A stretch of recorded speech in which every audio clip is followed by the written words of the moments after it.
جب لوگوں میں جھوٹ کی عادت پڑ جائے، یہ حضرت مفتی عبدالسکھروی صاحب دامت برکاتہم کا مضمون ہے، ربیع الاول 1439 ہجری، 4 سال ہو گئے، اور صفحہ نمبر 193، اور یہ ہے ربیع الاول 1400 بتا دیا 39۔ جب لوگوں میں جھوٹ کی عادت پڑ جائے تو اس کے بعد وہ کوئی بھی بات کریں گے تو سننے والے کے لیے اعتماد کرنا مشکل ہوگا کہ یہ سچا ہے یا جھوٹ، کیونکہ جھوٹ کی عادت ہے، سب سمجھیں گے جھوٹا ہے، جب جھوٹا ہے تو پھنس جائے گا۔ پھر فرمایا کہ جب لوگوں کا ایک دوسرے پر اعتماد نہ رہے تو اس نے معاشرت قائم نہیں ہو سکتی۔ عام طور پر لوگ اپنے کو بچانے کے لیے جھوٹ بولتے ہیں کہ میں بچ جاؤں گا جھوٹ بول کے، حالانکہ ظاہری طور پر اگرچہ ایسا نظر آتا ہے کہ جھوٹ بول کر بچ جائیں گے، لیکن حقیقت میں یہ جھوٹ ہلاکت میں ڈالنے والی چیز ہے۔ دنیا اور آخرت کی نجات سچ ہی میں ہے، حتیٰ کہ روایت میں آتا ہے کہ مومن کے اندر بری عادتیں تو ہو سکتی ہے لیکن جھوٹ جیسی عادت نہیں ہو سکتی، اور جھوٹ بول کر سودا بیچنے والے کے لیے 4 عذاب ہیں، مسلم شریف کی حدیث پاک، وہ اب وقت آئے گا تو بتاؤں گا۔ جھوٹ بولنا مومن کا کام نہیں، بلکہ حدیث شریف میں اس کو نفاق کی علامت بتایا گیا۔ جھوٹ برائی کی دعوت دیتا ہے جس کا انجام جہنم ہے۔ جھوٹ کی نوست یہ ہے کہ اس کی وجہ سے رزق میں تنگی ہو جاتی ہے، اور فرشتے جھوٹ کی بدبو کی وجہ سے انسان سے دور چلے جاتے ہیں، اس لیے مذاق میں بھی جھوٹ بولنا جائز نہیں۔ ایک لطیفہ بتا دیا کہ گدھے نے کہا کہ ہم کو کچھ کھلاؤ، اب سب کو پتا ہے گدھا کہاں بولتا ہے بھائی، اب ایسا پھوٹ کیا تم نے جھوٹ بولا، گدھا بولتا نہیں ہے، تم نے بول دیا اس نے بولتا ہے، ابھی ہم کیا ایسا بات کریں گے بھائی، مینڈک بھی تو بولتا ہے۔ پھر 1-2 آدمی لڑ رہے تھے، کہا کیوں بھائی لڑ رہے ہیں؟ کہا یہ کہتا ہے بلبل بولتا ہے اور میں کہتا ہوں بلبل بولتی ہے، تم بتاؤ۔ کہا یار بلبل نہ بولتا ہے نہ بولتی ہے، بلبل بولے ہے جی، تو اس لیے اس بات کو نہیں سمجھنا۔ اب آگے سنیں، دعا بھی ساتھ کرتے رہنا۔ منافقین کے عذاب علیم کی وجہ بما کانوا یکذبون، یعنی ان کے جھوٹ بولنے کو قرار دیا اللہ تعالیٰ نے، حالانکہ ان کے کفر اور نفاق کا جرم سب سے بڑا تھا، اور دوسرے جرائم مثلا حسد، تکبر، ان کے خلاف سازشیں بھی بڑے جرائم تھے، مگر عذاب علیم کا سبب ان کے جھوٹ کو قرار دیا۔ اور یہ جو ہے جھوٹ بولنے کی عادت ان کا اصلی جرم تھا۔ میں حدیث پاک کو میں نے مختصر کیا ہے کیونکہ مضمون بہت زیادہ ہے۔ حضرت آپ صلی اللہ تعالی علیہ وسلم نے فرمایا تم لوگ جھوٹ سے بچو، اس لیے کہ جھوٹ انسان کو گناہ کی طرف لے جاتا ہے، اور گناہ انسان کو دوزخ کی طرف لے جاتا ہے، اور آدمی جھوٹ بولتا ہے پھر وہ جھوٹ بولتے بولتے اللہ کے نزدیک جھوٹا لکھ دیا جاتا ہے۔ اور تم لوگ سچ بولنے کا لازم کرو، کیونکہ سچ انسان کو نیکی کی طرف لے جاتا ہے، اور نیکی جنت کی طرف لے جاتی ہے، اور انسان سچ بولتا ہے پھر سچ بولتے بولتے انسان اللہ تعالیٰ کے ہاں سچا لکھ دیا جاتا ہے۔ شکر ہے ماشاءاللہ کی آواز تو آئی۔ آپ صلی اللہ علیہ وسلم کی خدمت میں ایک آدمی حاضر ہوا اور عرض کیا یا رسول اللہ جنتی عمل کیا ہے؟ نبی کریم صلی اللہ علیہ وسلم نے فرمایا سچ بولنا۔ جب بندہ بھلے تھپڑ لگ جائے لیکن سچ بولنے والے کو کبھی پٹائی نہیں ہوتی، بس ڈانٹ تھوڑی پڑ جائے گی تو ہم گناہ سے تو بچ جائیں گے نا۔ جب بندہ سچ بولتا ہے تو نیکی کرتا ہے، اور جب نیکی کرتا ہے تو ایمان لاتا ہے، اور جب ایمان لاتا ہے تو جنت میں داخل ہو جائے گا۔ پھر اس نے پوچھا یا رسول اللہ جہنمی عمل کیا ہے؟ آپ نے فرمایا جھوٹ بولنا۔ جب بندہ جھوٹ بولتا ہے تو گناہ کرتا ہے، جب گناہ کرتا ہے تو کفر کرتا ہے، جب کفر کرتا ہے تو جہنم میں داخل ہو جاتا ہے۔ جناب جن بچوں کی بچپن سے تربیت ہو نا، تو کوئی بچہ دین میں آگے بڑھ رہا ہے، کوئی بچہ گرمی میں جسم پورا پسینے پسینے، چہرہ لال آگ کی وجہ سے، عمر 8-9 سال 10 سال چلو، اور وہ والدہ کے ساتھ روٹیاں بنا رہے ہیں۔ اب کتنی نیکی کا کام ہے، ماں سے کتنی دعا ملی، دادا دادی نانا نانی جو بھی ہے، اماں ابا بھائی بہن کتنی دعائیں ملی، لیکن اگر ویڈیو گیم پر بیٹھ گیا پھر، لیکن اب گھر میں یہ چیزیں نہیں ہیں تو آپ کے پاس کھڑا ہوا ہے، اور گھر میں یہ چیزیں ہیں تو ماں کا ایک چپس بھی نہیں لا کر دے گا ماں کے لیے۔ حضرت حضور صلی اللہ علیہ وسلم نے ارشاد فرمایا آدمی اس وقت تک پورا ایماندار نہیں بنتا جب تک ہنسی مذاق میں بھی جھوٹ بولنا چھوڑ دے، اگر سچا ہو پھر بھی جھگڑے کو چھوڑ دے۔ حضرت ابو بکر رضی اللہ تعالیٰ عنہ کو فرماتے ہیں کہ اے لوگوں جھوٹ سے بچو، کیونکہ جھوٹ ایمان کے خلاف ہے۔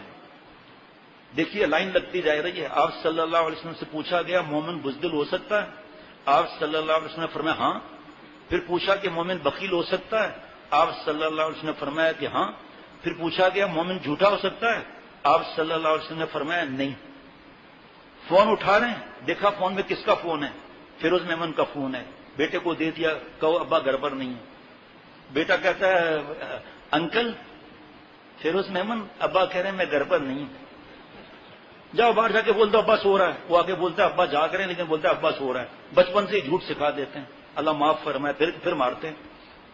بہرحال جھوٹ سے رزق میں کمی ہوتی ہے۔ آپ صلی اللہ علیہ وسلم یہ بتا دیا جھوٹ کے منہ سے بدبو جھوٹے کے آتی ہے، فرشتے ایک میل دور چلے جاتے ہیں۔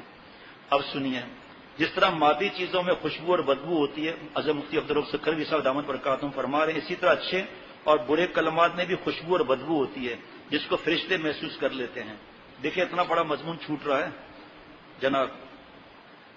ہمارے معاشرے میں جھوٹ کی بعض ایسی صورتیں رائج ہو گئی ہیں، ان میں مبتلا شخص اپنے آپ کو جھوٹ بولنے والا نہیں سمجھتا، یہاں تک کہ جو لوگ حلال حرام جائز ناجائز اور شریعت پر چلنے کا کچھ اہتمام کرتے ہیں ان میں بھی جھوٹ کی بعض صورتیں پائی جاتی ہیں۔ تفصیل نہیں بتاؤں گا۔ جھوٹ نمبر 1، جھوٹا میڈیکل سرٹیفکیٹ۔ جھوٹا میڈیکل سرٹیفکیٹ، ایک بات اور بتاتا ہوں، یہاں نہیں لکھی ہوئی۔ گئے میڈیکل اسٹور پر، کیونکہ پینل پر ہے اور اس سے رشوت دے کر اس سے دوائی لکھوا لی کہ میں بیمار ہوں، اس کو الگ رشوت دی، اس نے الگ وہاں پر بل جمع کرایا، پھر آیا میڈیکل اسٹور پر 12 دوائیاں لکھی ہیں، لے کر کہا آپ اس کو خریدیں گے؟ کہ ہم تو پہلے ہی تاڑ میں بیٹھے ہیں لیکن پیسے کم۔ کہ ٹھیک ہے، اس نے اپنا بل وہاں دیا، وہ پیسے لے لیے۔ اب جھوٹا میڈیکل سرٹیفکیٹ، اللہ معاف، میرا بھائی ہے، میرا چاچا ہے جی۔ جھوٹا کیریکٹر سرٹیفکیٹ، جھوٹا کیریکٹر سرٹیفکیٹ اتنا معروم نیک ہے، عورتوں کو دیکھتا ہی نہیں ہے، جب دیکھتا ہے ٹک ٹکی بند کر دیکھتا ہے، ایسا معروم کا کیریکٹر سرٹیفکیٹ ہے۔ بدماش نمبر 1۔ ایک اور بات، ظلم، سید، صدیقی، فاروقی، عثمانی لکھوانا، اور ایک جھوٹ بول کر کتابیں پڑھ کر مختلف اور بیان کر کے اپنے نام کے ساتھ مولانا لکھوا لیا۔ چلیں جی، یہ حدیث پاک ہے خصائل نبوی صلی اللہ علیہ وسلم، اردو ترجمہ اور شرح شمائل ترمذی، حضرت شیخ الحدیث وہاں زکریا صاحب رحمۃ اللہ علیہ۔ یہ میں نے دونوں مضمون ملائے، اس میں بھی کئی احادیث مبارکہ تھی، پھر یہ اس میں نہیں تھی، وہ پڑھ رہا ہوں۔ آپ صلی اللہ علیہ وسلم نے فرمایا، مفہوم کے ساتھ عرض کروں گا کہ تم لوگوں کو کبیرہ گناہوں میں سب سے بڑا گناہ بتاؤں؟ صحابہ نے عرض کیا ضرور یا رسول اللہ صلی اللہ علیہ وسلم۔ ارشاد فرمایا کہ اللہ تعالیٰ کے ساتھ کسی کو شریک بنانا، والدین کی نافرمانی کرنا، جھوٹی گواہی دینا، جھوٹی بات کرنا۔ اس وقت حضور اقدس صلی اللہ علیہ وسلم کسی چیز پر ٹیک لگائے ہوئے تشریف فرماتے اور جھوٹ کا ذکر فرماتے وقت دیکھو شرک اور والدین کی نافرمانی جھوٹی گواہی پر نہیں، جھوٹ کے بعد جملے پر آپ صلی اللہ علیہ وسلم اہتمام کی وجہ سے بیٹھ گئے اور بار بار فرماتے رہے۔ آپ صلی اللہ علیہ وسلم کا بار بار فرمانا شدت اہتمام کی وجہ سے تھا کہ جھوٹ کی وجہ سے آدمی زنا، قتل، بہت سے گناہوں میں مبتلا ہو جاتا ہے، اور یہ پھر وہی جھوٹ کی بدبو کا ذکر آ رہا ہے۔ جھوٹ ایمان سے دور رہتا ہے، اپنے آپ کو جھوٹ سے بچاؤ کہ جھوٹ ایمان سے دور رہتا ہے۔ جھوٹی قسم کھانے کا تو اور بھی گناہ ہے، اس کی حدیث مبارکہ الگ ہے۔ ہمارے گاؤں میں کیسی قسم ہوتی ہے پتہ ہے آپ کو؟ ماں پی جو قسم، نور ٹھکا نہیں ٹوٹی وجہ انہیں جو قسم، یعنی میں اگر جھوٹا ہوں تو میری آنکھ ٹوٹ کے گر پڑے۔ ماں باپ کو کیوں پھنسوا رہا ہے؟ ماں باپ کی قسم، صرف اللہ کی قسم کھانا جائز ہے شرعی عذر کی وجہ سے، جب خطرہ اتنا بڑھ جائے کہ قسم کھانی پڑے تب ہے یہ۔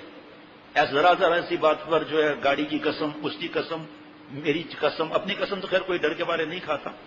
حضرت شاہ عبد القادر جیلانی رحمۃ اللہ علیہ بچے تھے، ماں نے پڑھنے کے لیے بھیجا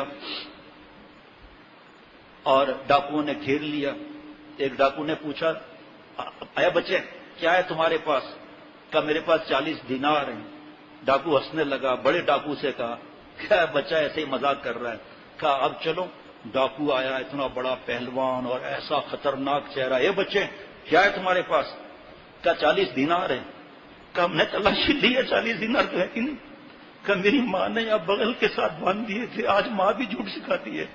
ایسے ایسے خط آتے ہیں جن مدرسوں میں چاہے بنین کا ہو چاہے بنات کا ہو، اس میں نماز کا پوچھا جاتا ہے، خط آتا ہے کہ ہم نماز پڑھتا ہی نہیں ہے، پڑھتی نہیں ہے، ٹک لگا دیتے ہیں ہم۔ کدھر جاتا ہے بچہ؟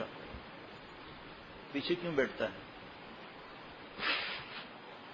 پیچھے بیٹھنے والوں کے لیے حضرت نے فرمایا میں بھی نہیں بتاتا، ورنہ وہ پوتے پوتے پھر وہاں میرا چکر کر دیں گے۔ ڈاکو کے سردار نے ہاتھ لگایا، دیکھا 40 دینار. کہا تم مجھ سے ڈرتے نہیں ہو اتنے ڈاکوؤں سے؟ کہا میری ماں نے مجھے اللہ سے ڈرنے کو سکھایا ہے، اس لیے میں اللہ سے ڈرتا ہوں، آپ سے نہیں ڈرتا. ایک سچ پر سب نیک بن گئے، توبہ کر لیا. آج اپنے اولاد کی پرورش کیسے کرتے ہیں؟ حضرت امام ابو حنیفہ رحمۃ اللہ علیہ کے پاس حضرت امام ابو یوسف رحمۃ اللہ علیہ آتے تھے پڑھنے کے لیے. بہت ذہین اور ذہین طالب علم کے لیے استاد کے دل میں ویسے ہی محبت بڑھ جاتی ہے. کچھ دن آئے نہیں حضرت امام ابو یوسف رحمۃ اللہ نے پوچھا کہ بھائی پتہ کرو. وہ بچے سے پوچھا، وہ آیا درس میں. حضرت امام ابو یوسف رحمۃ اللہ علیہ سے کہا میرے والد کا انتقال ہو چکا ہے، میں یتیم ہوں. ان کے والد صاحب کا نام ابراہیم تھا. میں یتیم ہوں اس لیے میں دھوبی کے پاس کام کرتا ہوں. کہا یہ 100 دینار کی تھیلی لوں، 100 درہم یا جو بھی، والدہ کو دو، یہاں پڑھنے آیا کرو تم. اللہ والے پہچان لیتے ہیں نا ہیرے کو. وہ 100 دینار کی فرماتے ہیں کہ عجیب بات ہے، جب یہ دینار یا درہم ختم ہوتے تھے پتہ نہیں حضرت کو امام ابو حنیفہ رحمۃ اللہ علیہ کشف ہو جاتا تھا، تھیلی پہنچ جاتی تھی. ایک دن ماں آئی پردے سے، کہا حضرت ایسا سلسلہ کب تک چلے گا؟ میرا بچہ یتیم ہے، پھر آگے کے کیا معاملات ہیں؟ فرمایا بیوی گھر جاؤ، تمہارا بیٹا پستے کے گھی میں فالودہ کھائے گا، پستے کے گھی میں فالودہ کھائے گا. آج اپنے بیٹوں کو حافظ عالم نہیں بناتے، کھائے گا کہاں سے؟ اللہ کے دین کے لیے وقف نہیں کرتے، کھائے گا کہاں سے؟ کہ آپ جاؤ، آپ کا بیٹا پستے کے گھی میں فالودہ کھائے گا. حضرت فرماتے ہیں میں بھی ہنسا، والدہ بیچاری کیا اتنے بڑے اللہ کے پیارے سے بات کرتی ہیں. پھر فرمایا اس علم نے مجھے اتنی عزت دی کہ ہارون رشید کے دسترخوان پر میں زیادہ مجھے بٹھایا جاتا تھا. ایک دن جو ہے وہ ہارون رشید نے کہا کہ یہ پیالہ دیا اور کہا یہ عجیب ڈش ہے، ہمارے لیے بھی کبھی کبھی بنتی ہے، ہمارے لیے بھی کبھی کبھی بنتی ہے. کہا میں نے پوچھا یہ کیا ہے؟ کہا پستے کے روغن میں فالودہ، پستے کے روغن میں فالودہ. فرمایا میں ہنس پڑا کہ حضرت امام ابو حنیفہ رحمۃ اللہ نے کب فرمایا تھا، اور یہ واقعی چیز آ گئی. تو ہارون رشید نے پوچھا کیوں ہنس رہے ہو آپ؟ کہ یہ اس طرح حضرت امام ابو حنیفہ رحمۃ اللہ نے فرمایا تھا. پھر کیا جواب دیا پتہ ہے؟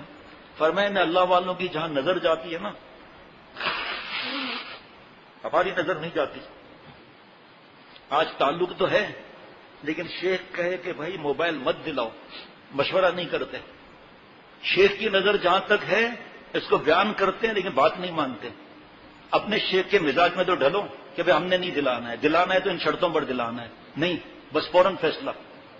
بیان کرتے ہیں کہ شیخ ایسا ہے جیسے پہاڑ پر ہیں، ہم پہاڑ کے نیچے ہیں، اور جب دیکھ رہے ہیں شیخ کا مشورہ کیا ہے تو پاگل ہے، چریا ہے ہمارا شیخ. اس وقت یہ سوچتے ہیں کہ بھائی مشورے عمل نہ کرے تو گناہ تو نہیں. شیخ کی نظر جہاں جا رہی ہے، جتنے ای میل اور خط اور فون اور لوگ یہاں کا روتے ہیں وہ آپ کی نظر میں تو نہیں ہے. تو آپ کس طرح آگے چلنا چاہتے ہیں آپ؟ میں نے جو مشورہ آیا تھا میں لکھ دیا کہ آپ کی مرضی ہے جو کریں، میں اس میں ہاں نہیں کہتا. لکھ دیا میں نے آج دوپہر کو. میں نے کہا بھائی ہمارا دماغ اس میں نہیں چلتا، اس لیے ہماری جان چھوڑو آپ. یہ کیا طریقہ ہے کہ پوچھنے بھی نہیں ہوتا؟ پھر کم از کم ذہن تو ایک بنے، لیکن نہیں، اپنی کھوپڑی الگ. اب جب آدمی بدلے گا اچھا شیخ کے چکر میں آ گیا. تو حضرت نے فرمایا الحمدللہ ہم شیخ کے چکر میں آتے ہیں کیونکہ وہ اللہ والا ہے. ہم شیخ کے چکر میں نہیں آئے، ہم اللہ تعالیٰ کی محبت اور آپ صلی اللہ علیہ وسلم محبت کے چکر میں آئے ہیں. ابھی 3 دن کے اندر شادی شدہ بچوں کی مائیں موبائل میں لگی ہوئی ہیں. اب پھر ایک کو 2 موبائل تو اس گھر کی بیٹیاں اور بہو کہیں گی کہ ہمارے بھی تو یہی مسئلے ہیں، ہمیں بھی دو. اس وقت دیکھتا ہوں شیخ یاد آتے ہیں نہیں آتے. شیخ مر گیا، شیخ یاد آئے گا کہ کاش ہم شیخ کی بات مان لیتے ہیں. اب ان کو بھی دو، پوتی کو بھی دو، نواز سب کی ضرورت ہے. پھر سب کے ہاتھ میں موبائل ہوگا. پھر ارے بھائی جن کے گھر میں دین کی سمجھ ہے وہ کہاں جاتے ہیں، کیا کرتے ہیں؟ پھر سب کو موبائل دو بھائی. اب تو سنا ہے بڑے بڑے 4 فارم ہیں، ان کو بھی مینوفیکچرنگ کا لائسنس مل گیا ہے موبائل کا.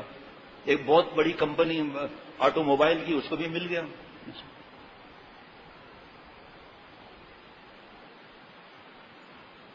حضرت مظفر حسین کاندھلوی رحمۃ اللہ علیہ بیل گاڑیوں میں اپنے گھر والوں کے ساتھ جا رہے تھے، ڈاکوؤں نے گھیر لیا. حضرت مولانا مظفر حسین کاندھلوی نیچے اترا اور فرمایا کہ دیکھو بھائی میری بیٹیاں ہیں، بہو ہیں، ان کو ہاتھ نہیں لگانا. میں آپ سے وعدہ کرتا ہوں جتنا مال ہے آپ کے حوالے کرتا ہوں. تو ٹھیک ہے، اللہ نے ان کے دل میں رحم ڈال دیا. حضرت آئے اور دونوں تینوں بیل گاڑیوں میں فرمایا جو کچھ ہے دے دو. ہم نے وعدہ کر لیا ہے ورنہ یہ ہاتھ لگائیں گے میں مر جاؤں گا. پھر سارا سامان دے دیا ڈاکوؤں کو. ڈاکو چلے گئے. بیل گاڑیاں آگے چلی. حضرت کی بیل گاڑی میں کچھ آوازیں آئی خواتین کی. محرم حضرت کی فرمایا کیا بات ہے بھائی؟ کہ حضرت آپ کی بیٹی نے ایک زیور چھپا لیا ہے. ارے بیٹی یہ کیا کیا؟ مسلمان وعدہ پورا کرتا ہے وعدے کی خلافی نہیں کرتا. لاؤ مجھے زیور دو. اور زیور لے کر بھاگے. تو سمجھے مقابلہ کرنے آ رہے کہ میں کیا مقابلہ کروں گا. بھائی ایک بات سن لو. دیکھیں آپ فرمایا کہ آپ ڈاکو ہو کر آپ نے اپنے عہد اور وعدے کو نبھایا اور ہم نے جو ہے وعدہ خلافی کری وعدہ نہیں نبھایا اور یہ زیور میری بیٹی نے چھپا لیا تھا ہمیں معاف کر لو. یہ زیور آپ کا. ڈاکو کے سردار نے کہا آپ حضرت مظفر حسین کاندیل بھی تو نہیں؟ کہا کیوں؟ کہ اس علاقے میں آپ جیسا کوئی ہے بھی نہیں. ایک سچ اور یہ کوئی وعدہ ہوتا ہے کیا؟ لیکن سب ڈاکوؤں نے توبہ کر لی اللہ والے بن گئے. بھائی عمل سے اللہ ملتے ہیں باتوں سے تھوڑی اللہ ملتے ہیں. کس طرح دھوکہ دیتے ہیں. سیمپل کیا پاس کراتے ہیں. سپلائی کیا کرتے ہیں. مینوفیکچرنگ یونٹ میں کیا کرتے ہیں. ہر ایک کھول کر دیکھے گا کہ اندر کیا ہے. کبیرہ گناہ حرام ہے. یہ بھی ایک جھوٹ کے بعد دوسرا جھوٹ. چہرے سے یہ حضرت کا ملفوظ ہے. چہرے سے نور نکل جاتا ہے. حافظ عالم بننے میں مشکل اللہ والا بننے میں مشکل. جھوٹا اللہ والا نہیں بن سکتا. توبہ کر لے تو اور بات ہے. ایک چوری دوسری چوری پھر بڑی چوری پھر پھانسی پھر بڑی چوری پھر پھانسی. ایک شخص نے خاندان کی بچی کو چھیڑا جھوٹ بولا. آسمان پر کیسے بچے گا. پھر گندی مذاق کر کے گھر سے بھگایا. پھر اغوا کرایا. جھوٹ جھوٹ جھوٹ آخر میں پٹائیاں ہوئی. سچے کی عزت ہوتی ہے. ایک گاؤں میں ایک چور تھا. نام نہیں لوں گا میں اس کا. وہ چوریاں کرتا تھا. ماں باپ کچھ نہیں کہتے تھے. پھر اس گاؤں میں وہ مشہور ہو گیا یہ نام اور یہ چور. پھر اس نے توبہ کر لی. لیکن جو چوری ہوتی تھی پٹتا یہ تھا. چھوٹا سا گاؤں تھا پٹتا یہ تھا. ایسی بیچارے نے توبہ کی لیکن بس پٹتا تھا بیچارہ کیونکہ چوریاں چھوڑی نہیں اس نے. اولاد ہو گئی چوری نہیں چھوڑی. اس کے بعد جب اس کے بیٹے جاتے تھے نا تو لوگ کہتے تھے فلاں چور کا بیٹا جا رہا ہے. اتنی بے عزتی ہوتی ہے اللہ بچائے. اسی طرح شیر آیا. گاؤں والے بھاگتے تو ہنستا تھا اللہ معاف فرمائے. ہنستا تھا پھر اور پھر ایک دن واقعی شیر آ گیا. اس وقت کوئی نہیں آیا. شیر نے کھا لیا. میں ڈوب رہا ہوں. لوگ دوڑے. مختصر کروں گا کیا کروں. ڈوب رہا ہوں. تو جب لوگوں نے دیکھا جھوٹ بولتا ہے ایک دن واقعی ڈوب رہا تھا. بارش زیادہ آئی تھی تالاب بن گیا تھا تو واقعی ڈوب گیا وہ کہ کوئی مدد کو نہ آیا. بچے جو ہیں وہ صبح کو اٹھتے ہی اور دن میں سر میں درد نہیں ہوتا نہ پیٹ میں درد ہوتا ہے نہ گردے میں درد ہوتا ہے. اللہ کو نہیں معلوم. ایسے کہ پھر کمرے میں رکھ دیا جائے کہ آپ باہر نہ نکلیں. آپ کو تکلیف ہے نا بھائی. کیوں تکلیف میں برداشت کرتے ہو بھائی. اور جھوٹ بولنے سے ماں باپ غمگین ہوتے ہیں نیک اور روتے ہیں کہ یا اللہ ہم دعا تو کر رہے ہیں. صبح صبح ماں باپ غمزدہ. والد کیسے جائے پڑھانے کے لیے. کیسے جائے نوکری پر. کیسے جائے بزنس پر. کیسے اپنے بچے کو نہ بھیجے تو کیا ہوگا سارا دن. پھر جب بڑے ہوں گے تو سب بولیں گے کہ جھوٹا تھا ماں باپ کو ستاتا تھا. اب میں بچوں سے کہہ رہا ہوں بچے کھیلتے ہو رات جاگتے ہو اس وقت بیماری نہیں آتی. ایسے بچوں کو حافظ ڈاکٹر شفقت کے ذریعے ڈرپ لگوا دیں کہ درد تو اسی طرح ٹھیک ہوتا ہے بھائی. ڈرپ لگا دیں اور گیم اور کھانا پینا بند کر دیں کہ پیٹ میں درد ہو جائے گا. پھر کچھ نہ کچھ کرنا چاہیے پوچھ کر. یہ بچے جو حافظ عالم بنتے کیوں جھوٹ بولتے ہیں؟ شیطان تاکہ اللہ والا نہ بنے. یہ حضرت والا رحمت اللہ علیہ جیسا نہ بنے. شیخ العرب والا جم جیسا نہ بنے. اور یہ اب ہمارے فتوے میں یہ حدیث پاک لکھی تھی جو اس میں نہیں لکھی تھی. آپ صلی اللہ علیہ وسلم نے شب معراج میں دیکھا کہ ایک شخص کی دونوں باچھیں چیر دی جاتی ہیں وہ پھر درست ہو جاتی ہیں پھر چیر دی جاتی ہیں. اس طرح یہ عمل اس کے ساتھ ساتھ قیامت تک ہوتا رہے گا. آپ صلی اللہ علیہ وسلم نے جبریل امین سے دریافت کیا کہ یہ کون. انہوں نے فرمایا جھوٹ بولنے والا ہے. آپ صلی اللہ علیہ وسلم نے فرمایا بڑی خیانت یہ ہے کہ تو اپنے بھائی سے غور سے سننا ایسی بات کہے جس میں وہ تجھے سچا سمجھ رہا ہو جبکہ تو اسے جھوٹ بول رہا ہے. آپ صلی اللہ علیہ وسلم نے فرمایا کہ کسی شخص کے دل میں ایمان اور کفر جمع نہیں ہو سکتے. نہ سچ اور جھوٹ ایک ساتھ جمع ہو سکتے ہیں نہ امانت اور خیانت ایک ساتھ اکٹھے ہو سکتے ہیں. اب آپ بتاؤ اس کو بار بار کوئی بیان کر سکتا ہے؟ تو ہمارا فرض ہے کہ ہم پوچھیں، اپنے جو ہے وہ دل کا حال ہم بتائیں. اللہ اللہ. جیسے یہ جھوٹ کا بتا تو دیا میں نے، یہ تو بتایا نہیں کہ جھوٹ کا علاج کیا ہے. جھوٹ اتنے صفحات پڑھے اور جھوٹ کا علاج ایک لائن ہے، ایک لائن. جس سے جھوٹ بولا ہے اس کو بتا دیں کہ میں نے آپ سے جھوٹ بولا ہے. ہنس رہے ہیں آپ؟ ہمت ہوگی بچہ پارٹی؟ نہیں، جھوٹ چھوٹ جائے گا. بس عہد کرنا جو حضرت نے نہیں فرمایا کہ عہد کر لیں ایک بار بس، کہ میں نے بتا دینا ہے کہ میں نے جھوٹ بولا ہے آپ سے. تو جھوٹ کا علاج یہ ہوا نا. اب آپ جو ہے آپ سوچیں کہ ایسے کتنے راستے ہیں. آج کل تو کمپیوٹر میں بٹن دبایا سب جھوٹ کی حدیث مبارکہ آ گئی. ٹھیک ہے ماشاء اللہ، لیکن اس کا علاج معلوم تو ہو گیا لیکن معمول کہاں ہوا. جھوٹ کی عادت نہیں چھوٹ رہی. یہاں تک کہ فتوے میں لکھا ہوا ہے، ابھی یاد آ جائے گا انشاءاللہ آج کہاں پڑھا، جس دو گھروں کو جوڑنے کے لیے اگر یہ بول دیا کہ بھائی وہ تو آپ کسی لپٹنے کا دل کر رہا ہے اس کو تو کہ میرا بھائی ہے، حالانکہ ایسا ہے نہیں، ثواب ملے گا. اور جو بارود ڈال دیں کہ ابے بھائی وہ تو 5 گالیاں دے رہا تھا تجھے، 2.5 کلو کی تو 5 کلو گالیاں تو میرے سامنے دی ہیں، اور آگ لگا دی. میاں بیوی کے جھگڑے خاندان کے فرد نے جوڑ دیا. اب جہاں جھوٹ بولنا ہے اللہ معاف فرمائے وہاں سمجھتے ہی نہیں کہ جھوٹ نہیں ہے. یہ جہاں غیبت سے بچنا ہے اور وہ غیبت سے نہیں بچنا. جہاں ضروری ہے کوئی اگر پوچھے کہ صاحب یہ فلاں آدمی آپ کے دفتر میں کوئی پوچھے کہ فلاں آدمی کو بیٹی کا رشتہ دینا کیسا ہے، ارے صاحب اتنا نیک ہے پوچھو ہی نہیں، کبھی پیسوں کی طرف دیکھتا ہی نہیں، اور وہ تو چکر باز ہے، بھنگ پی رہا ہے، یہ بتا ہی نہیں رہا کہ غیبت ہو جائے گی. وہاں نہ بتانے میں پکڑ ہوگی بھائی.